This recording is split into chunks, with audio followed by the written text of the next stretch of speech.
এটা হলো গোপালগড়ের রাজার রাজপ্রাসাদ। গোপালগড়ের রাজা খুবই ভালো মানুষ, কিন্তু তার একটাই দুঃখ, তার স্ত্রীর কোনো কোলে সন্তান এখনো আসেনি, তাই সবসময় তারা দুঃখে থাকতো।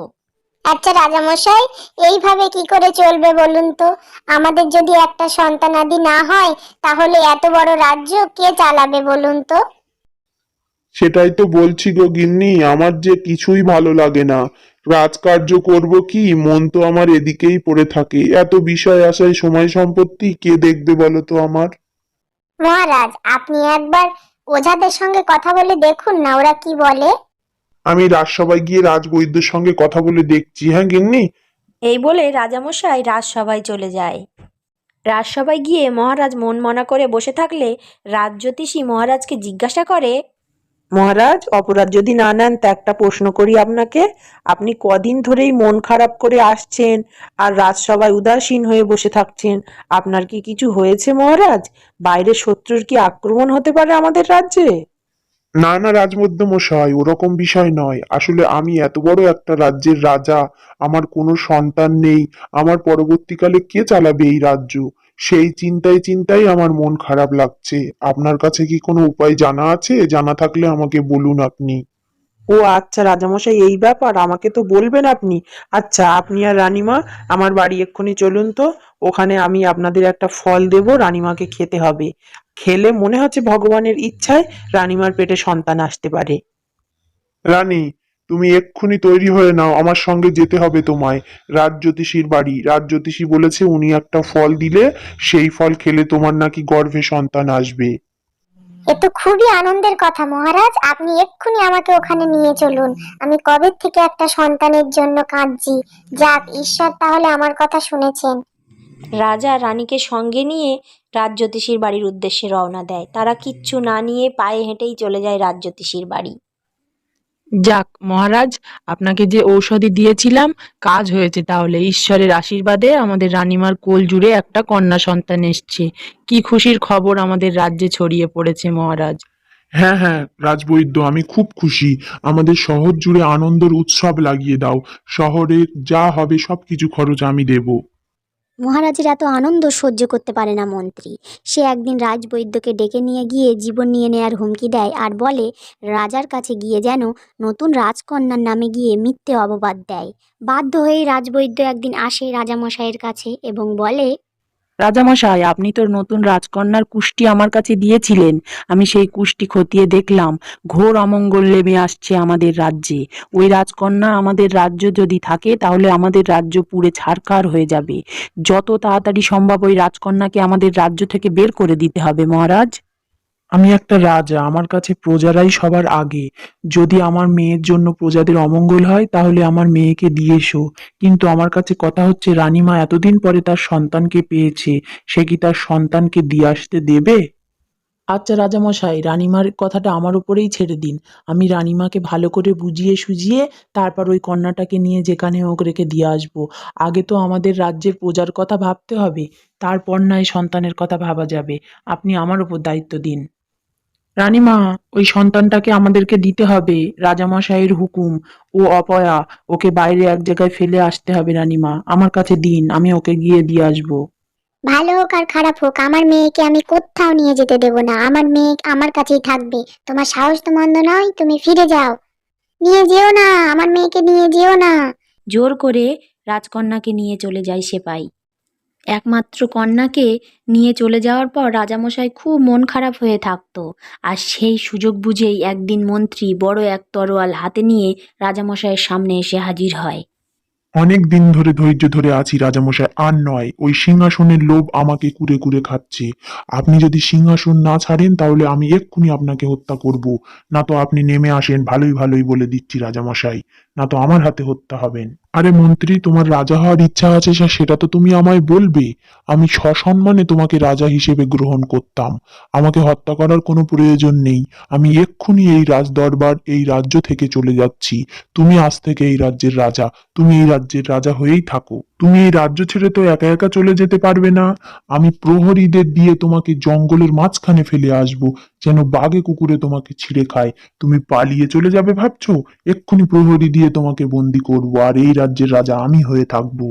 এই বলে মন্ত্রী প্রহরীদের দিয়ে রাজা আর রানীকে জঙ্গলে ছেড়ে আসতে বলে। প্রহরীরা জঙ্গলের একটা মাঝখানে গিয়ে তখন রাজামশাইকে বলে, রাজামশাই, আপনি যত তাড়াতাড়ি পারেন এখান থেকে অন্য জায়গায় পালিয়ে যান। আমরা আপনাকে বাধা দেব না। আমরা চলে যাচ্ছি, না তো মন্ত্রীমশাই আমাদেরই মেরে ফেলবে। সিপাহীরা তো আপনাকে পালিয়ে দূরে কোথায় চলে যেতে বললো, তাহলে আপনি বসে পড়লেন কেন মহারাজ? চলুন না, আমরা পালিয়ে অন্য কোথাও চলে যাই, যেন মন্ত্রী আমাদের আর কোনোদিন খুঁজে না পায়। না রানী, আমার রাজ্য থেকে আমি পালিয়ে যাব না। আমার যদি মরতেও হয় তাহলে আমি এই রাজ্যেই মরবো। তুমিও আমার সঙ্গে থাকো রানী। এই জঙ্গলটা শুনেছি ভীষণ ভয়াবহ। কিসের যেন একটা ডাক পাচ্ছি। ওমা, এ তো দেখছি সিংহের ডাক। সিংহ এসেছে, কি হবে এবার? এবার বুঝি আর আমাদের প্রাণ রক্ষা হলো না। সেই সময়ই আসে এক ছোট্ট বাচ্চা মেয়ে। সে এসে, এই, যা পালা। এই তোর বলেছি না নিরীহ মানুষদের উপর অত্যাচার করবি না। তার কথা শুনে সিংহ দৌড়ে পালিয়ে চলে যায়। রাজা আর রানী অবাক হয়ে রানীমা বলে, কি গো মেয়ে, তুমি ছোট্ট মানুষ আর তোমার ভাই সিংহ পালিয়ে গেল? আমি তো ছোট থেকে জঙ্গলেই মানুষ, তাই শুধু সিংহ কেন, এই জঙ্গলের সব পশু পাখি আমার কথা শোনে। কিন্তু আপনারা কারা? আপনাদের পোশাক আশাক দেখে তো মনে হচ্ছে আপনারা সাধারণ কোনো মানুষ নন। আমি হলাম এ রাজ্যের রাজা আর উনি রানীমা। আমাদের খুব বিপদ, তাই আমরা বিপদে পড়ে এখানে এসেছি। তুমি কি আমাদের একটু সাহায্য করতে পারবে গো মা? আপনারা আগে আমার বাড়ি চলুন, আমার বাড়ি এই পাশেই। আমার বাবা মা আপনাদের দেখে খুব খুশি হবে। বুঝলে গিন্নি, এই গাছটা থেকে এবার একটা কলমের চারা করব। এটা হলো পরীর বাবা মা। তক্ষুনি পরী রাজামশাই আর রানীমাকে নিয়ে তাদের বাড়ি গিয়ে হাজির হয়। পরীর বাবা মা রানীমাকে দেখে তো অবাক। কি ব্যাপার পরি, এনারা কারা? এনাদের তো আগে কখনো দেখিনি, আর সাজ পোশাকও যেন একদম অন্যরকম। আপনারা কারা? আপনাদের পরিচয় কি? আমাদের এই গরিবের বাড়িতে আপনারা? ও বাবা, ইনি হলেন আমাদের এই রাজ্যের রাজামশাই। এনার খুব বিপদ হয়েছে, জঙ্গলে বসেছিলেন, তাই আমি আমাদের বাড়িতে ওনাকে এনেছি। উনি আজ থেকে আমাদের বাড়িতেই থাকবেন। হ্যাঁ গো, আমাকে একটু জায়গা দেবে গো তোমার বাড়িতে? কিছুদিন পরে আমি আবার চলে যাব। আপনারা হলেন এই রাজ্যের রাজা রানী। আমাদের তো পরম সৌভাগ্য আপনাদের আমাদের বাড়িতে পেয়ে। আপনাদের যতদিন ইচ্ছা আপনারা এই বাড়িতে থাকবেন। রাজা আর রানী মনের আনন্দে ওদের বাড়িতে আছে। একদিন হঠাৎ করেই পরীর বন্ধু পিকলু ছুটতে ছুটতে আসে। এই পরি, জানিস আমাদের জঙ্গলে একটা লোক ইয়াব বড় তরোয়াল নিয়ে এই দিকে আসছে। কি জানি, মনে হয় রাজা রানীকে খুঁজতে আসছে। কি হবে বলতো? আমরা কি করে বাঁচাবো ওনাদেরকে? চল না পরি আমার সাথে তুই। আমার কি মনে হয় রাজামশাই, ওইটা হয়তো মন্ত্রীই হবে। জানেন তো মন্ত্রীটা কত বড় বদমাইশ। ও হয়তো কোনোভাবেই খবর পেয়েছে যে আমরা পরীদের বাড়িতে লুকিয়ে আছি। চলুন না রাজামশাই, আমরা পিছনের দরজা দিয়ে পালিয়ে যাই। হ্যাঁ, রানীমা একদম ঠিক কথা বলেছে পরি। আমরা পিছনের দরজা দিয়ে পালিয়ে যাচ্ছি, আর মন্ত্রী যদি আসে তোমরা বলবে যে রাজা রানীকে আমরা থাকতে দেইনি, আমরা এখান থেকে বার করে দিয়েছি। মন্ত্রী যা বিপজ্জনক, ও এসে তোমাদেরকে মেরে ফেলবে। আর যদি তোমরা বলো যে আমাদেরকে তাড়িয়ে দিয়েছো, তাহলে তোমাদের আর কিছু বলবে না। আমরা পিছন দিক দিয়ে পালিয়ে যাচ্ছি পরি। তোমরা ভালো থেকো। না রাজামশাই, না, কোনো মতেই আপনাকে আমি পালিয়ে যেতে দেব না। আমি আছি তো, আপনি ভুলে গিয়েছেন? আমি আছি, আমার জঙ্গলের বন্ধুরা আছে। চল তো পিকলু আমার সঙ্গে। কিভাবে ওই মন্ত্রী মশাই বেঁচে ফেরে দেখি। না, কাউকে ক্ষতি করতে চাই না, কিন্তু আপনার কাছে ধরে নিয়ে আসব। আপনি তো আমাদের রাজ্যের রাজা, আপনি আমাদেরকে সারা জীবন ঢাল হয়ে দেখে এসেছেন। এখন আমাদের কর্তব্য আপনাকে যে কোনো পরিস্থিতিতে রক্ষা করা।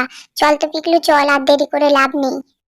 হ্যাঁ রাজামশাই, আমাদের পরিমা একদম ঠিক কথা বলেছে। ও যাক, ওর জঙ্গলের হিংস্র বন্ধুরা আছে, তারাই দেখবেন ওই মন্ত্রীকে কি করে এখানে নিয়ে আসে। তুই যা পরিমা, আর ওই মন্ত্রীকে এক্ষুনি রাজামশাইয়ের পায়ের তলায় নিয়ে আসবি। আমি দেখতে চাই ওই মন্ত্রী যেন ভুল স্বীকার করে। মন্ত্রী হয়ে রাজার উপর আক্রমণ করা। এই বলে পরী আর পিকলু চলে যায় মন্ত্রীকে জব্দ করার জন্য। শোন সিংহ, যেভাবেই হোক ওই মন্ত্রী আসছে, ওই মন্ত্রীকে তেড়ে তেড়ে এখানে নিয়ে আসবি। মনে রাখবি, ওকে কিন্তু কোনো আঘাত করবি না। ওকে এমন ভাবে হিংস্র ভাবে তাড়বি যেন ও ছুটতে ছুটতে এখানে চলে আসে। খানিক সময় পর সিংহ সেইভাবেই মন্ত্রীকে তেড়ে তেড়ে নিয়ে আসে।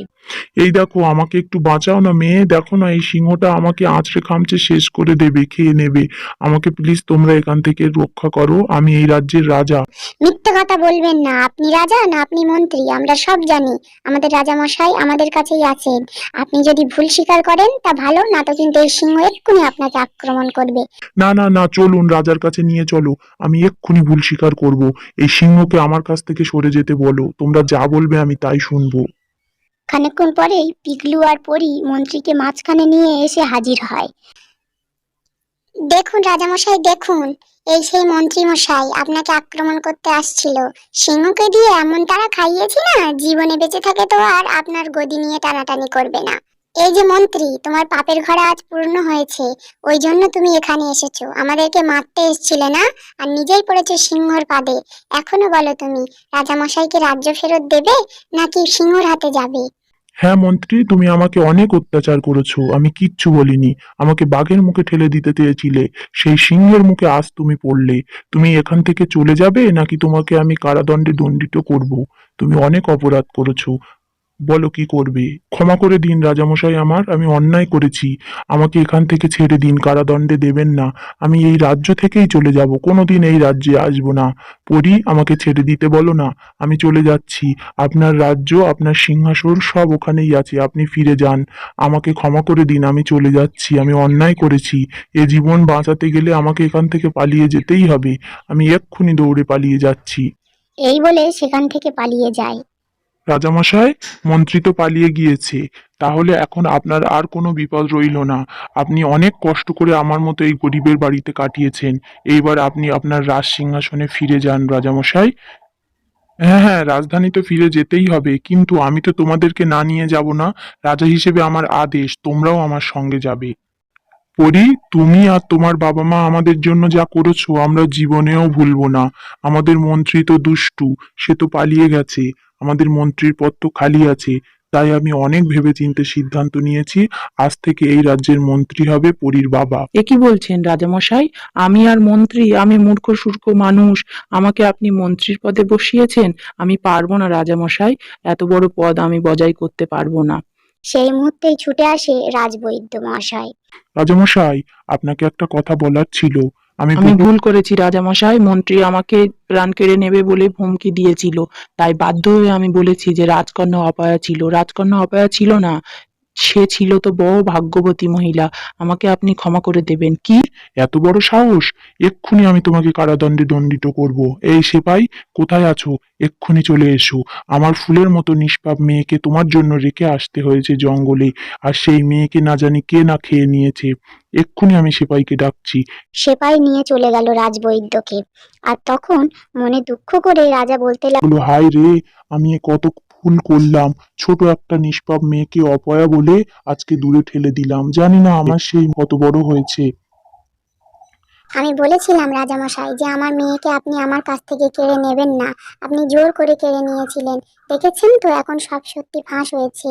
আমার ছোট্ট বাচ্চা মেয়েটা না জানে কি হয়েছে, ওর যেন ঈশ্বর ভালো করে। এই সময়, মহারাজ, আমি যদি একটা কথা বলি আপনাকে, আচ্ছা আমার তো মেয়ে পড়ি, আপনি ওকে নিজের মেয়ের মতো ভাবুন না। আজ থেকে পড়ি শুধু আমার মেয়ে নয়, পড়ি আপনাদেরও মেয়ে।